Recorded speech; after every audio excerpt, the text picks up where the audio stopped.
자, 이제는요, 본격적으로 해약금에 의한 계약 해제에 관한 얘기를 살펴보도록 하겠습니다. 해약금에 의한 계약 해제라고 하는 것은 뭡니까? 계약금의 교부자는 계약금을 포기하고 계약금의 수령자는 계약금의 배액을 상환함으로써 계약을 없던 것으로 한다. 이게 바로 해약이죠. 계약금에 의하여 계약을 해제하게 되는 경우에 계약금의 교부자인 매수인의 입장에서는 계약금 지급한 거 포기하면 끝이죠. 그럼 더 이상 다른 문제 다 없단 말입니다. 이것으로 끝나는. 그런데 매도인 측에서 계약금으로 계약을 해제하려면 어떻게 되는가? 1,000만 원 받은 거 있지 않습니까? 1,000만 원 받은 거에서 배액을 상환해야 된단 말입니다. 1,000만 원 받은 거에서 배액을 상환한다라고 해가지고 매수인이 계약을 해지할 때는 1,000만 원 포기하고 매도인 측에서 계약을 해지할 때는 1,000만 원 받은 거에다 배액이니까 2,000만 원 더 붙여서 3,000만 원 줘야 된다. 이렇게 오해하는 사람이 있어요. 그게 아니고요. 배액이니까 어떻습니까? 1,000만 원 받은 거에다가 자기 돈 1,000만 원 더 보태면 배액 2,000만 원 되겠죠. 따라서 2,000만 원 주고 계약을 해지할 수 있다는 얘기입니다. 결국 뭐예요? 매수인이나 매도인이나 계약금만큼 손해보고 계약을 해지할 수 있다라는 얘기입니다. 매수인이 계약을 해지할 때는 계약금을 포기하면 됩니다. 그런데 매도인이 계약을 해지하고자 할 때는 배액을 제공해야 된다라는 얘기입니다. 여기서 배액을 제공한다라고 했을 때는 현실 제공해야 됩니다. 실제로 내가 2천만 원을 갖다가 주고 여기 있다라고 갖다 줘야 된단 말입니다. 구두 제공은 안 된다 이 말이에요. 구두 제공이라는 얘기 무슨 얘기입니까? 갑이 을로부터 계약금 1,000만 원 받아놓고 야, 이 계약은 없던 것으로 하겠다. 내가 계약금 배액을 돌려주고 이 계약은 없던 것으로 하겠다라고 을에게 통보했습니다. 실제로 배액 줬습니까? 안 줬잖아요. 구두로 말로만 구두 제공했잖아. 구두 제공한 것으로서는 계약 해제 효과가 발생하지 않습니다. 구두 제공이 아니라 어떻게 해야 된다고요? 현실 제공해야 된다고요. 실제로 가가지고 2,000만 원 여기 있다라고 갖다 줘야 된단 말입니다. 그런데 경우에 따라서 갑이 2,000만 원 갖다 주면서 계약을 해제하자라고 하는데 을이 안 받을 수도 있죠. 나 계약 해제하지 못하겠다. 이거 배액 못 받겠다라고 할 수 있지 않습니까? 그런 경우에 그럼 갑이 계약 해제 효과를 누리기 위하여 그 배액을 공탁해야 하는가? 아닙니다. 공탁까지는 할 필요 없습니다. 배액을 제공하기만 하면 됩니다. 배액을 제공하기만 하면 설령 상대방에서 수령하지 아니하였다라고 하더라도 수령을 거부한다라고 하더라도 배액을 제공하는 순간 계약은 해제된 겁니다. 다만 현실적인 수령을 안 한 경우에는 나중에 입증의 문제가 생길 수 있겠죠.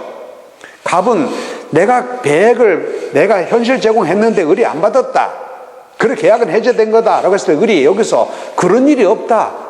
내가 배액을 제공한 일이 없다라고 할 것 아닙니까? 따라서 입증의 문제를 남기기 위하여 무슨 내용 증명이라든지 다른 증거를 확보할 필요가 있겠죠. 근데 그건 증거에 관한 문제이고 현실 제공했다는 사실이 밝혀지기만 하면 을에서 수령을 안 하는 경우에 공탁까지 할 필요 없이 현실 제공하는 순간에 계약은 해제된 것이다 이 말입니다. 주의할 것은 다시 말씀드립니다만 구두 제공은 이것은 계약금 배액의 제공으로서 효력이 발생하지 않습니다. 또 한 가지 실무상으로 보게 되면 이렇게 얘기하는 사람이 있습니다. 계약금 1,000만 원 받았으니까 매도인 측에서 계약을 해지하려고 하게 되면 1,000만 원에다 1,000만 원 더 붙여가지고 2,000만 원을 줘야 되겠죠.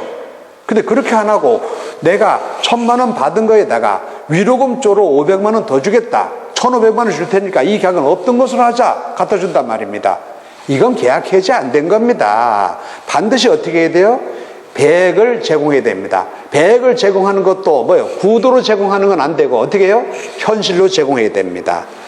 자, 그 다음 계약금 가지고 계약을 해지할 때는요, 해지권 행사에 정해진 기한이 있습니다. 언제까지 가능하다라는 것이 있습니다. 이 기한까지 하지 않으면 그 이후에는 계약금으로 계약을 해지하지 못합니다. 언제까지 가능하냐라고 하면 그 계약금으로 계약을 해지할 수 있는 기한은 이행의 착수 전까지만 가능합니다. 이행의 착수 전까지. 여기서 이행의 착수라고 하는 것은 채무 이행 행위의 일부를 행하거나 채무 이행 행위의 일부를 행하거나 아니면 채무 이행에 필요한 일정한 전제 행위를 하는 겁니다. 이행에 필요한 전제 행위를 하는 경우 이것을 이행의 착수라고 하고 이행의 착수가 있게 되면 더 이상 계약을 해지하지 못합니다. 여기서 이행의 일부를 행하였다라고 하는 얘기는 여러분들이 잘 알고 있는 부분 이런 겁니다. 자 보세요. 지금 갑과 을 두 사람 사이에 계약을 해지하기 위해서는 두 사람 사이에 서로 이행된 것이 오로지 계약금의 수수밖에 없는 상태라 해야 됩니다. 계약금을 주고받은 상태 외에 더 이상 진도가 나가지 않은 상태라 해야 된다는 얘기입니다. 따라서 더 이상 진도가 나간 경우 예컨대 을이 중도금까지 지급했습니다. 그럼 뭡니까? 계약금 외에 나머지 채무 이행 행위의 일부를 행한 거죠? 일부를 행한 것 아닙니까? 그러면 계약 해지하지 못한다 이겁니다. 중도금을 지급했다라고 한다면 계약 해지하지 못한다 이 말입니다. 그런데 여기서 이런 경우가 있을 수 있겠죠? 을이 여기서 중도금 3천만 원을 지급 제시했습니다. 중도금 가져갔습니다. 갑이다 말고 나 중도금 못 받겠다. 나 계약 해지 할란다. 1,000만 원에다 1,000만 원 더 붙여서 2천만 원 돌려주고 계약 해지 할란다. 이랬을 때에 이 계약 해지 효과는 발생하는가라는 얘기예요. 여기서 일부를 이행한다라고 하는 것의 대표적인 것이 뭐냐면 중도금을 지급하는 겁니다. 근데 일부를 행한다는 건 중도금을 지급해가지고 얘가 중도금을 받은 경우뿐만 아니라 매수인이 중도금을 지급 제시하기만 하더라도 이미 매수인 측에서는 채무 이행의 일부를 이행한 거다 이겁니다. 따라서 중도금을 받은 경우뿐만 아니라 매수인 측에서 중도금을 지급 제시만 하더라도 매도인은 그 이후부터는 계약을 해지할 수가 없습니다. 아직까지 중도금 안 받았으니까 내가 계약을 해지할 수 있다 이렇게 오해하는 사람들이 많아요. 그렇지 않습니다. 중도금을 지급 제시만 했다라고 하더라도 그 순간부터 상대방은 계약 해지하지 못합니다. 그래야 되겠죠? 내가 중도금까지 마련해가지고 중도금 지급했는데 돈 가지고 갔는데 매도인 측에서 계약 해지하란다라고 하게 되면 중도금 마련해서 가져간 사람의 신뢰가 배신될 것 아닙니까? 그래서 중도금 지급 제시하더라도 계약 해지하지 못합니다. 중도금 받은 경우뿐만 아니라 지급 제시한 경우도. 문제는 중도금 지급하기로 한 날짜 이전에 중도금을 지급 제시한 경우에 어떻게 될 건가라는 얘기예요. 예컨대 이런 겁니다. 중도금은 여기서 만약에 여기서 4월 20일에 중도금 지급하기로 했습니다. 그런데 4월 20일에 중도금 지급하기로 했는데 4월 10일에 가가지고 중도금을 지급 제시했습니다. 그런 경우에 갑있다 말고 중도금 지급하기로 한 날짜가 아직 아닌데도 불구하고 중도금 지급 제시하는데 나 중도금 못 받겠다. 나 이 계약 해지하겠다. 가능한가라는 얘기예요. 판례는 중도금 지급기 이전에 중도금을 지급 제시하더라도 이미 채무의 일부를 행하였다. 따라서 이런 경우는 갑이 계약 해지하지 못한다라고 하고 있습니다. 왜냐하면은 중도금 지급 기한이 4월 20일이다 라고 하는 얘기는 중도금은 4월 20일에 지급해야 한다 이 말입니까? 아니잖아요. 4월 20일까지 중도금을 지급하라 이 말이잖아요. 따라서 4월 20일까지 중도금을 지급하라라고 했는데 4월 10일 날 미리 갖다 줬단 말입니다. 그러더라도 일부 이행한 거죠. 꼭 4월 20일 날 지급해야 되는 것이 아니라 4월 20일까지 지급하면 되는 거니까. 따라서 중도금 지급 기한 이전에 중도금을 지급하는 경우에도 이런 경우에도 계약을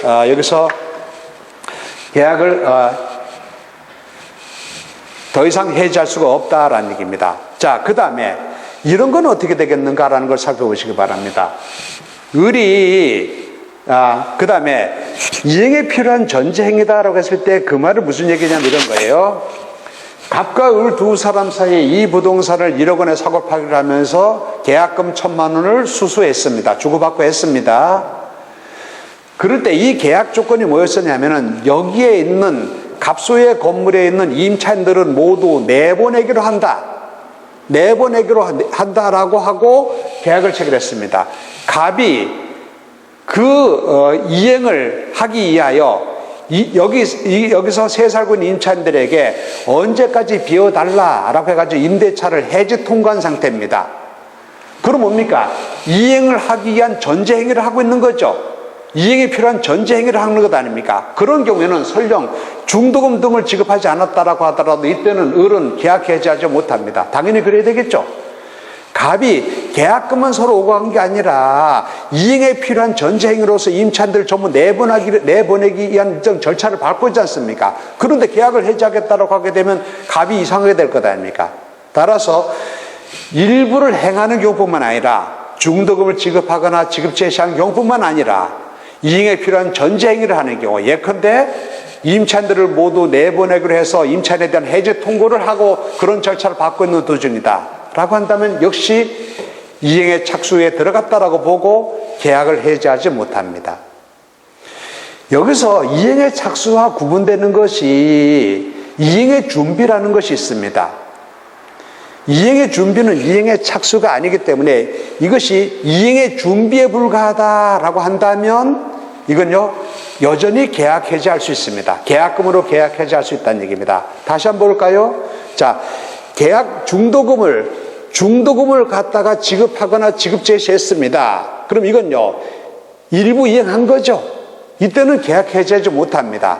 그런데 여기서 매수인이 중도금을 지급하기 위하여 중도금을 마련하기 위하여 은행에다가 융자를 신청해 놓은 단계입니다. 이건 뭡니까? 이행을 준비하고 있는 것에 불과한 거죠. 이행에 착수에 들어간 게 아니잖아. 또 보세요. 내가 중도금이나 잔금을 지급하기 위하여 내가 은행에다가 여기서 융자를 받아가지고 내가 보관하고 있습니다. 돈 갖고 있습니다. 이거 뭡니까? 이행을 준비하는 것에 불과하고 현실적인 이행에 착수에 들어간 게 아니지 않습니까? 따라서 이행의 착수가 아니라 이행의 준비에 불과하다라고 한다면 여전히 이행 착수에 들어가지 않은 경우이기 때문에 계약을 해지할 수가 있다라는 얘기입니다. 왜 그렇습니까? 내가 은행으로부터 돈을 빌려가지고 내 통장에 넣어놨다. 내가 중도금 지급하려고 내가 준비해 놓고 있다. 무슨 계약, 내가 이렇게 했는데 신뢰를 배신한 거 아니냐라고 매수인 측에서 얘기하다 보면 매도인이 뭐라고 얘기할 수 있습니까? 네가 은행으로부터 돈 빌려온 거 나한테 중도금 지급하려고 네가 빌려온 거지, 아니면 딴 데 쓰려고 네가 빌려온 건지 내가 알 게 뭐냐, 이렇게 할 것 아닙니까? 객관화되지 않았지 않습니까? 따라서 객관화되지 않은 이행의 준비에 불과한 경우에는 이때는 계약의 해제 여전히 가능하다라는 얘기입니다. 이행의 착수와 이행의 준비를 구분해 주시기 바랍니다. 거기 프린트물에 보게 되면 유동적 무효인 경우에 어쩌고 저쩌고 이런 말이 있는데 그 내용은 유동적 무효부터 설명이 되는 거니까 그 부분은 여러분이 읽어보시기 바랍니다. 자, 계약을 해지하게 되면 어떻게 되는 겁니까? 계약을 해지하게 되면, 자, 계약금으로 계약을 해지하게 되는 경우에는 계약금의 교부자는 계약금을 포기하면 끝나는 거죠. 계약금의 수령자는 배액을 상환하면 끝나는 거죠. 따라서 원상으로 회복하고 말 것이 없는 거죠. 따라서 원상 회복 의무는 발생하지 않습니다. 또 계약금을 포기하고 계약금 배액을 상환하고 계약을 해지하는 것이기 때문에 이때는요 손해배상의 문제도 발생하지 않습니다. 그래서 이게 계약금으로 계약을 해지하는 경우에 계약금은 그것으로 종료되고 맙니다. 그러나 계약금이 교부됐다라고 하더라도 채무 불이행으로 인한 계약 해제에는 영향을 미치지 않습니다. 무슨 얘기냐면요, 이런 거예요. 보세요.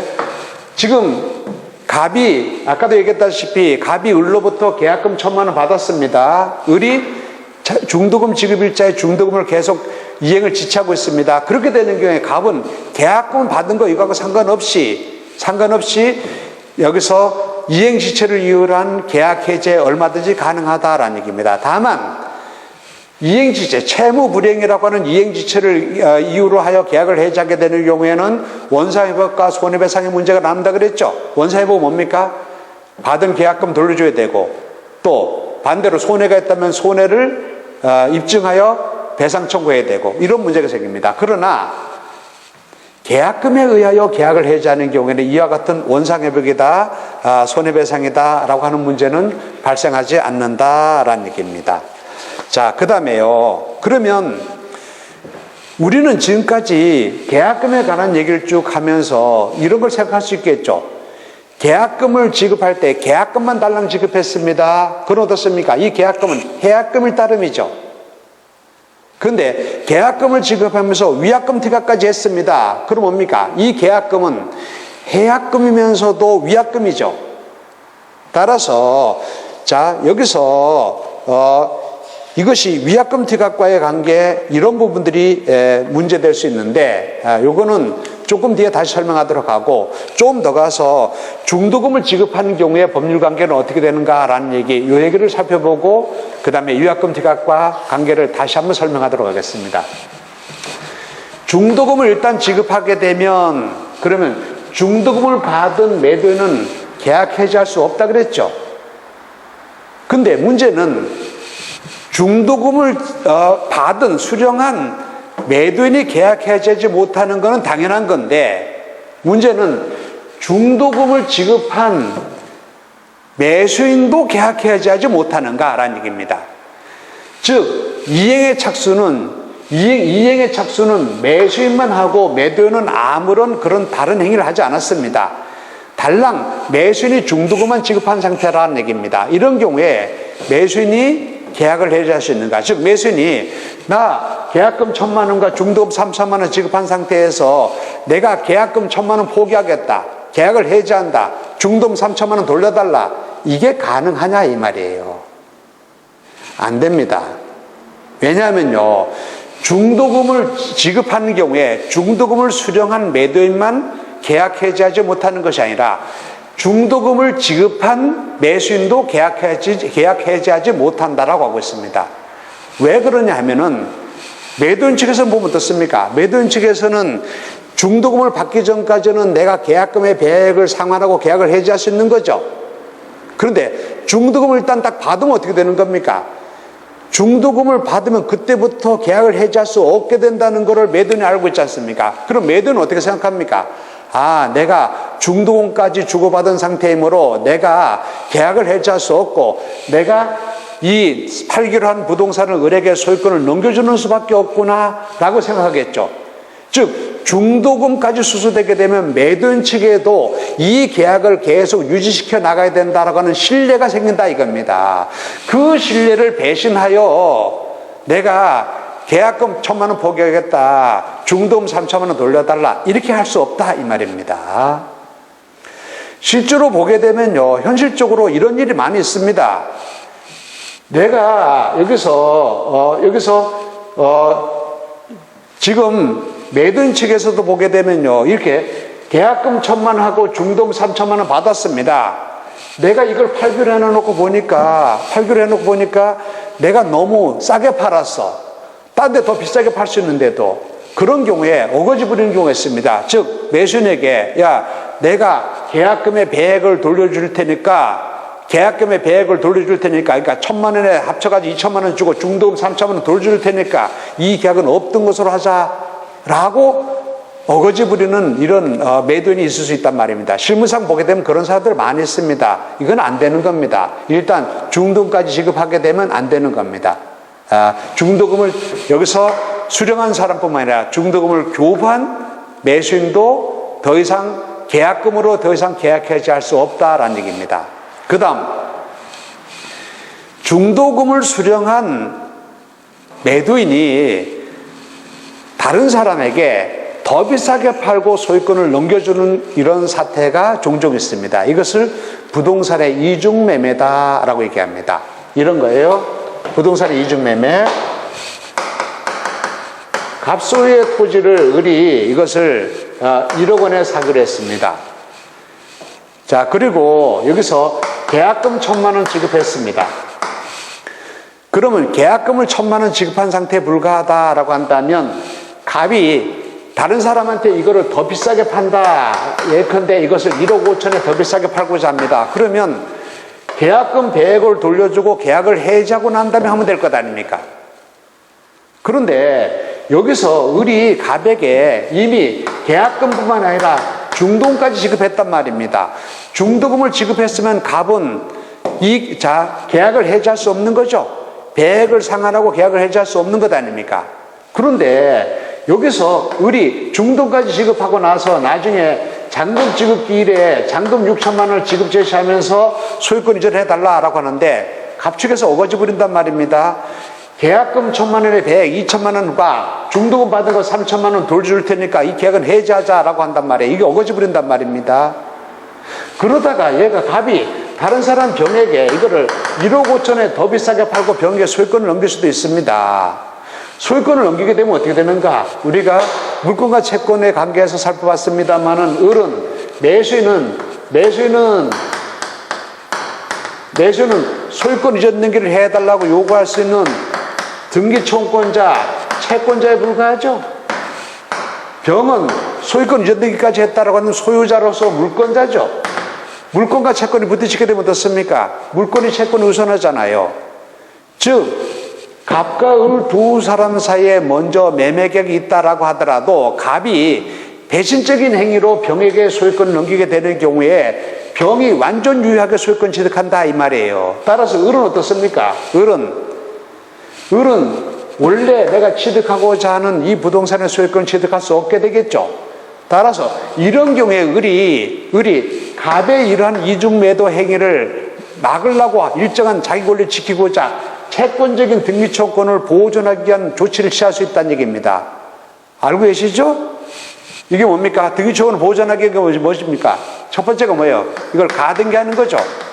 근데 불행히도 가등기를 안 했어. 가등기를 안 했는데 갑이 다른 사람을 팔려고 하는 이런 태세를 보이고 있어. 그럼 어떻습니까? 소유권 이전 등기 해달라고 해야 되겠죠.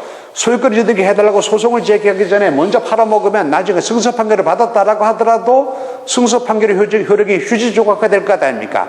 따라서 가등기라는 것이 없다라는 건 어떻습니까? 소유권 이전 등기 해달라고 소송을 제기하기 전에 뭐부터 해야 돼요? 뭐 해야 됩니까? 소유권 다른 사람에게 넘기지 못하도록 처분금지 가처분으로 묶어놔야 될 것 아닙니까? 가등기와 가처분의 분석에 대해서는 이미 배웠고 앞으로도 배우게 될 겁니다. 그 다음에 보세요.